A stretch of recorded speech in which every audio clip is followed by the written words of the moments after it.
Past story 41, the man who checked in under my name. I never gave anyone permission to use my name, but on July 3rd at precisely 11:47 a.m., someone did. The hotel was called the Mooring House, one of those old Victorian monsters repurposed into a boutique experience. I'd never heard of it, never been to that city, but my phone buzzed with a receipt. "Thank you for staying with us, Mr. Callard. We hope your week was peaceful." Problem is, I'd never left town. I called the hotel. A man answered.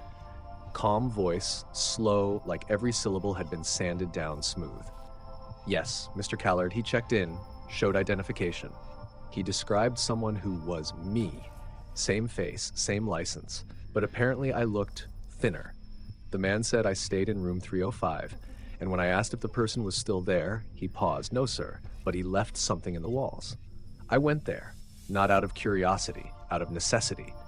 You'd do the same if a perfect copy of yourself started signing into places and leaving artifacts behind.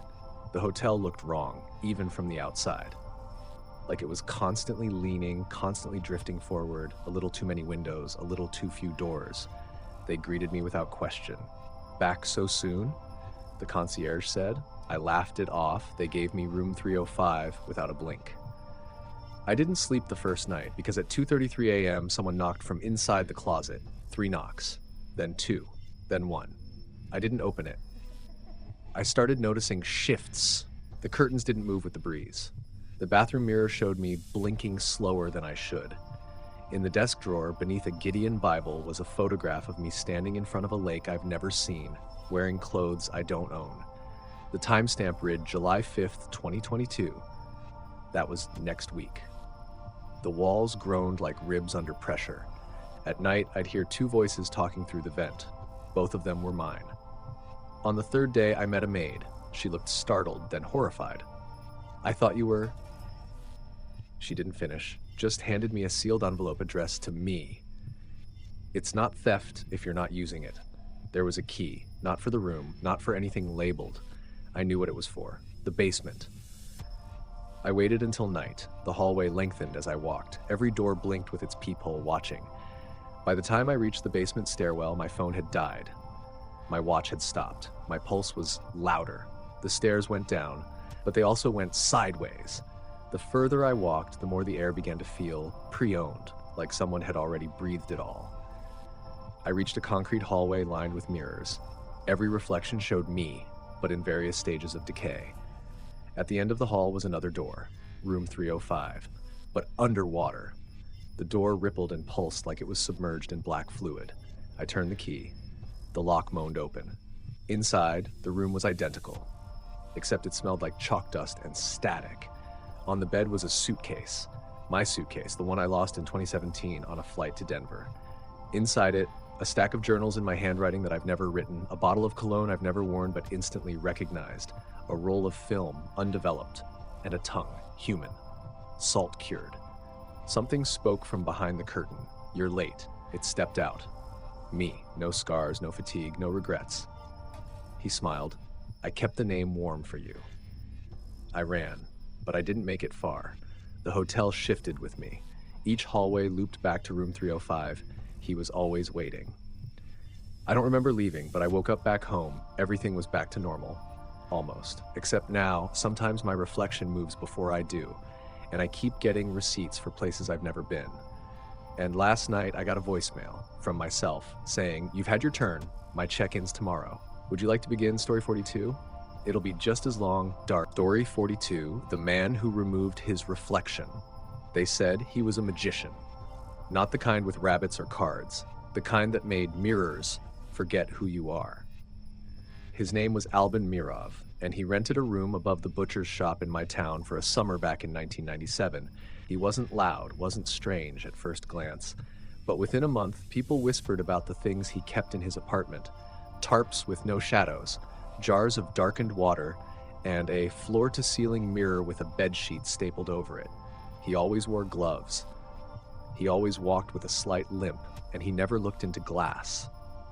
My mother rented him the room. She called him Mr. M. He paid 3 months in advance in dusty bills older than anyone alive. The morning after he moved in, our house's hallway mirror cracked down the middle. No impact, no noise, just split, clean, like it was giving up on showing us. Then it started happening to the neighbors. I didn't think much of it until I saw him in the alley behind the butcher's. He was staring at a puddle. Not into it. At it. Like it was a threat. When I stepped behind him, he didn't flinch, but he said something that stuck with me forever. Reflections are the only things that see you after you die. He smiled like a funeral, then walked off, stepping carefully around his own warped reflection in the water. That summer, I started losing things. Not physical things. Memory, recognition, self. I'd pass a mirror and forget my name for 3 seconds. I'd see my face shift, age, then return to normal like it was loading. Sometimes I'd look into windows and see someone else walking behind me. Always a step late, always a little taller. I thought it was me losing my mind, until I saw Albin again at night, walking behind the old laundromat, dragging a trash bag that clinked. Inside that bag were shards. Mirror shards. He was removing reflections. I asked my mom what she knew. She paled. He paid me extra to never clean his room. He said if we disturbed the glass, it would remember him again. Glass. Remember him. I snuck in. I don't know what I expected. Maybe candles. Maybe runes. What I found was worse. Every surface was covered, wrapped, taped, but still, you could feel the reflections, like they were crowding the room just behind plastic. On the wall was a single phrase written in what looked like ash. You cannot be remembered in both places. There was a closet. It was slightly ajar. I opened it. Inside wasn't clothes. It was a mannequin, and it looked just like me, but older, missing an eye, and smiling. On its chest, etched in something rough, was my name. I ran, but from that day on, mirrors stopped behaving. They'd flicker, show me blinking too late. My reflection would pause sometimes after I walked away. My face started aging in one mirror, then going back to normal in another. I tried throwing them out. I tried replacing every surface in my home with cloth or wood, but sometimes I'd see it anyway. Reflections in spoons, phone screens, windows at night, watching, waiting. They weren't following me, they were leading me somewhere. And then one morning, he was gone. Albin vanished without a trace, but he left his mirror behind, the one in his room, still covered. But I was stupid. I pulled the sheet. It wasn't a mirror, not anymore. It was a door. A perfect replica of his room, stretched out endlessly inside. And just beyond the first layer of glass stood a dozen people, all looking just like him and just like me. They smiled when I made eye contact. And the one nearest the glass, he leaned in and whispered, "You left your place here empty." Since then, my reflection isn't consistent. It's not just wrong, it's independent. It makes different choices, frowns when I smile, pauses before matching my gestures. It watches me sleep in black screens. I've caught it opening its mouth when mine is closed. And tonight, it winked. They say if you see a version of yourself smile from the other side when you aren't smiling, that version has already escaped. So if I disappear, please break every mirror in your house. It's the only way to keep your name your own. Story 40, the girl who spoke in dial tones. You ever hear something through a phone line you weren't supposed to? Not just eavesdropping. I mean, something that shouldn't be on their end at all. I used to work overnight shifts as a call center operator for a satellite internet provider. Most nights were dead. Maybe a handful of calls from insomniacs with buffering issues or weirdos trying to see if the government was listening. You learn to half listen, half dream during those shifts. But one night, I picked up a call that didn't come through the main line. No ID, no area code, just a blank space. And then dial tones. Repeating, slowing, like a melody being dragged underwater. Then a voice. She whispered, "Can you hear me yet?" I paused. Who is this? The voice on the other end didn't respond with words. It clicked, not like a glitch, but like teeth tapping glass. If I keep talking long enough, eventually I'll be real. Her voice was soft, but not gentle, like static that knew your name. I tried to trace the call. Nothing. No metadata, no ping, no origin, just that voice. She kept speaking in strange, broken syllables, like she was trying to remember how human speech worked. Every few seconds, a dial tone would slip between her words, like someone was still trying to connect. Then she said something that froze me. "Your name is different in the reflection." I hung up, but she called back the next night. And the night after that. Sometimes I wouldn't answer, but then the phone would ring again on my personal cell. a number I never gave out. She started telling me stories, not normal stories. Things like, I was born between two radio towers. My mother fed me frequencies. I speak best when I'm not awake. If you record me, I'll move into the tape. I asked her what she wanted. She said, a voice is a door. I'm learning how to open yours. One night she whispered, go to channel 000. That wasn't a real channel on our systems. But I typed it into the back-end router anyway. The screen flickered, froze, and then showed an image. A girl, no eyes, mouth full of telephone cords, and next to her was me, sitting at my desk. But the image was delayed, like an echo. I waved, and 3 seconds later, my screen self waved back, and she leaned over in the image to whisper into my reflection's ear. My lights blew out, all of them. I started hearing her outside the calls, in vending machines, in my shower faucet. Once, in the beep of a microwave, she repeated my social security number, backwards. She was spreading. I told my manager. He laughed, thought I was messing with the new guy, until he heard the voicemail. She'd left a message on the company's answering service. I'm learning your name through the wires. 2 weeks later, he went missing.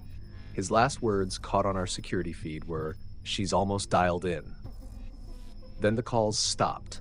I thought maybe it was over, until one night my TV came on by itself, a single screen. Channel 000. The girl stared out, then whispered, you called me first.